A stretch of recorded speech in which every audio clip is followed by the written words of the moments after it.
Horacio Vázquez ganó las elecciones de 1924 en el marco de los acuerdos firmados para promover la salida de las tropas norteamericanas.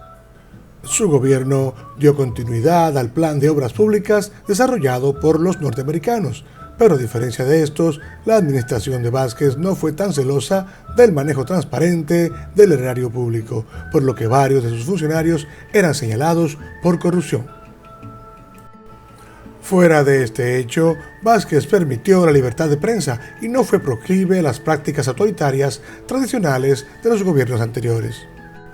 Este gobierno se preocupó por los servicios sanitarios, la educación, la agricultura y además dio inicio a nuevas obras de irrigación y de colonización de tierras inexplotadas para aumentar la producción agrícola y hacer al país autosuficiente en algunos renglones básicos, pues desde hacía tiempo los dominicanos importaban arroz, maíz, frijoles, cebolla, ajo, papas, carnes y hasta verduras que se podrían producir en el país. Necesitado de recursos, el gobierno de Vázquez apeló al endeudamiento externo y con los fondos obtenidos con la firma de la Convención Dominico-Americana de 1924 pudo dar seguimiento a un sinnúmero de obras como el acueducto de la ciudad de Santo Domingo, el dragado de puertos marítimos como los de Puerto Plata, San Pedro de Macorís y Santo Domingo, las líneas de carretera entre diversos pueblos del país, facilitando así la comunicación vial y el comercio, así como el desarrollo urbanístico y nuevas colonias agrícolas en la zona fronteriza y la línea noroeste. A pesar de estos avances, en el plano educativo hubo un retroceso, ya que en nuestro país para 1920 habían 647 planteles escolares en la zona rural, pero esto se redujo a 392 en 1926. Esto se explica en que tras la salida de los norteamericanos, las nuevas autoridades dominicanas no pusieron el mismo empeño en fomentar la escolaridad en las zonas rurales. Si llegaste hasta aquí, recuerda que debes suscribirte al canal y así nos ayudas a crecer. En octubre de 1929 estalló la crisis de la bolsa de valores de Wall Street en la ciudad de Nueva York. Tras el llamado Jueves Negro, la economía norteamericana sufrió un colapso que significó la ruina de su sistema bancario y financiero. Este hecho afectó a las demás economías del planeta, en especial a los países como la República Dominicana, que dependían del mercado norteamericano para vender su principal producto, el azúcar.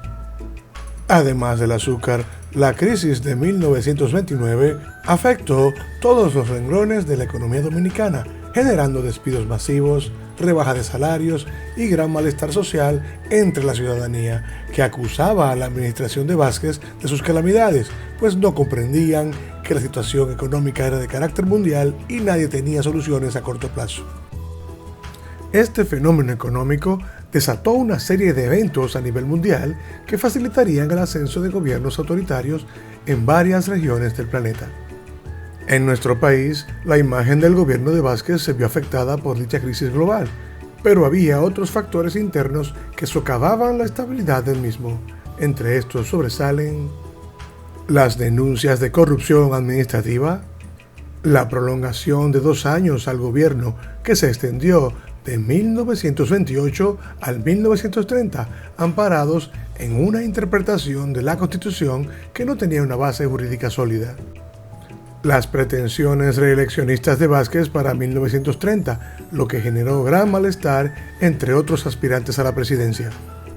Como elemento adicional, la condición de salud del presidente Vázquez para finales de 1929 era muy delicada, ya que había sido operado de un riñón en Baltimore, Estados Unidos, y, por su avanzada edad, muchos dudaban de que volviera con vida, lo que generó un sinnúmero de discusiones entre la clase política sobre su posible sucesor.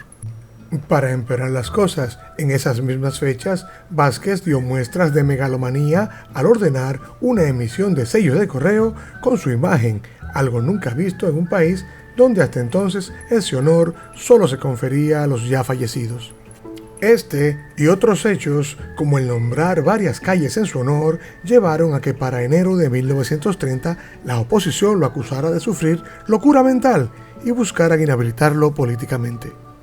Todo esto sirvió como caldo de cultivo para la conspiración que desde la Guardia Nacional gestaba el general Rafael Trujillo, la cual vio sus frutos el 23 de febrero de 1930 con el derrocamiento de Horacio Vázquez.